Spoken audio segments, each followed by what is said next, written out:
Hi, இன்றைக்கி நாங்கள் கிறிஸ்மஸுக்கு அடுத்த 26 லன்ச். இன்றைக்கு பாக்ஸிங் டே, எல்லோரும் பாக்ஸிங் டேயில் பிஸியாக இருப்பாங்க.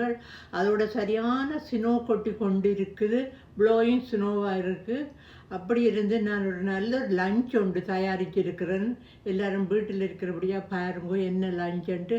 ஃப்ரைட் ரைஸ், பிளெயின் ரைஸ் குக்கரோடே கொண்டு வந்துட்டேன். இது முருங்கைக்காயும் பருப்பும் பால் கறி. இது ஒரு தக்காளி பழத்தில் ரசம், வழக்கமாக செய்கிற ரசத்தை விட இந்தியன் முறைப்படி ஒரு ரசம் உண்டு.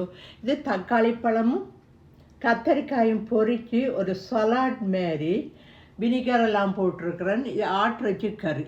அதுதான் இன்றைய லஞ்ச். பாருங்கோ லஞ்ச் எப்படி இருக்குண்டு மக்களே. இது கேக் டெசர்ட், சாப்பிட்ட பிறகு சாப்பிட்றதுக்கு.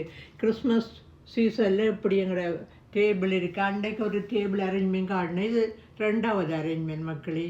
எல்லோரும் இதை பாருங்கோ. நீங்கள் கிறிஸ்மஸுக்கு எல்லோரும் நல்லா செலிப்ரேட் பண்ணினீங்களோ, லஞ்ச் எல்லாம் சாப்பிடுத்தீங்களோ?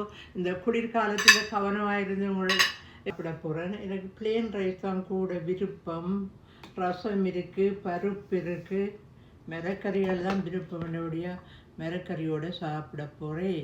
நீங்களும் சாப்பிடுங்கோ. பருப்பு இது ஆஸ்திரேலியன் முருங்கைக்காய் நிறைய வாங்கிட்டு வந்துட்டேன். நான் அடிக்கடி இது முடிக்கத்தானே வேணும், இடி பழுதாக போயிடும். சரியா கொஞ்சம் எக்ஸ்பென்சிவ் தான். இது பெரும்பாலும் ஆட்டிறைச்சி நான் பெருசாக சாப்பிட்றே இல்லை. ஃபேமிலிக்காக சமைச்சேன் நான்.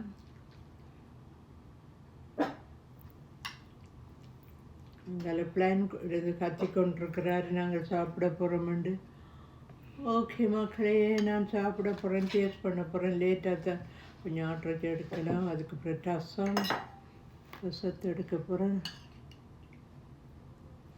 தக்காளி பழம் தான் கூட போட்டு இந்த ரசத்துக்கு வச்சு ஒரு புதுவிதமாக சமைச்சேன்.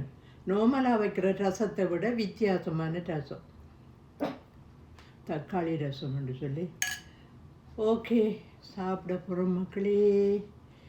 ஓகே, மறந்துடாமல் சப்ஸ்கிரைப் பண்ணுங்கோ, எனக்கு சப்போர்ட் பண்ணுங்கோ மக்களே.